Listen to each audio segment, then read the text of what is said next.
When I raised money for my startup, I thought it was going to be hard, but it was just a series of rejections. So much harder than I thought. No founder wants to be fundraising. You want to spend your time doing the things that you love and why you got into this in the first place. And no one gets into building a company to fundraise. For us, a lot of the times people just didn't get it. They didn't understand what the need for this was. What existed was good enough. To convince someone to see the future, you have to show it to them. You can't tell it. And it really was just a lot of perseverance and resilience to be, no, we're gonna do this, and my idea is good. And it was a lot of rejection. Slowly as we went through it was a lot of no's, a lot of maybes, a lot of if only you guys were a little further, if only you had these metrics. Till finally we actually found those few people who actually wanted to invest in us and actually cared about what we were building and believed in us as founders to go do the right thing and build the right company. I still remember getting that email from our bank being like, you have just received a wire. And it was a massive 6-figure check. It was honestly the best moment of our lives. We went and opened a bottle of champagne. And yeah, we got ourselves an office space the next day. The reason I tell that story is just to say, building a company is seriously one of the hardest things a person can do. It takes way more than just a good idea. It's ambition, it's drive, it's having a vision. But more important than anything else, you really just have to have this kind of unquenchable desire to keep things going, even when things get tough. Which brings me to the reason we're here. One of the toughest parts of company building and the whole subject of our course today, raising money. For a lot of founders, the process of fundraising is beyond just a grind. It's also confusing, it's opaque.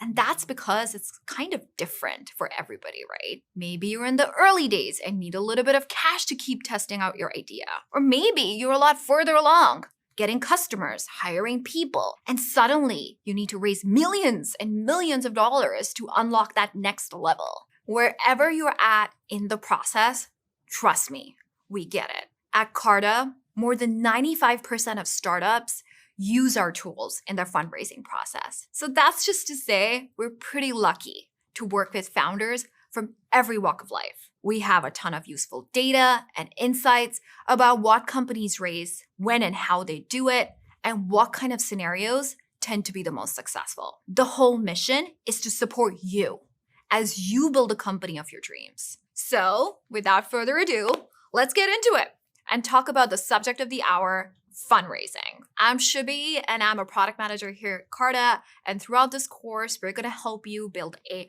whole roadmap for how to raise money from A to Z. Now, right up top, let me just say, this isn't just an intellectual exercise. At the end of this course, you're going to not only understand the theory behind fundraising, but be actually able to do something about it. Just a few of the topics we're going to cover today: when to raise money, how much money to raise, and the key things you need to do to get started. You'll learn the different types of investors you can approach and how to approach them. We'll talk about pitching and how do you pitch investors on your company. What are the metrics you need to show? We'll review all the complicated deal terms that surround funding offers. How do you make sure you're making the right deal with the right investor? How do you keep track of the money you raise and the ownership percentages of all your new investors? Throughout that process, we'll deep dive into the various types of funding rounds, including pre-seed funding. This is the first type we're going to talk about. In this round, you're probably not raising a ton of money, but whatever money you do raise, it typically happens as you're developing and refining your idea. Around this time, you're usually using your own money at first. And when you do start raising from other people, you typically go to friends and family, angel investors, or these kind of specialized programs called accelerators. Okay, so that was pre-seed funding. After that, we go into the next type, which is seed funding. At this stage, your idea is probably taking shape. You're maybe getting a little bit of market traction. And now you're probably starting to raise in slightly bigger amounts. After that, we'll dive into institutional funding, starting with the Series A round. At this point, you're typically going to be raising in the millions of dollars, and you're going to be pitching to these big companies called venture capital firms. This usually happens a few years into your startup. So around now, you should be at a point where you're getting a specific business strategy in place and you're showing growth in both revenue and customers. And then after that, there's growth funding, which is the Series B, Series C, and beyond. At this point, the raise amounts are getting a lot bigger. At the end of it all, you're gonna walk away feeling super familiar with a ton of important fundraising concepts, things like term sheets, safes and convertibles, dilution, cap tables, deal pro formas, preferred shares, liquidation rights, and negotiating and closing deals. All of this stuff is wrapped up in the fundraising process.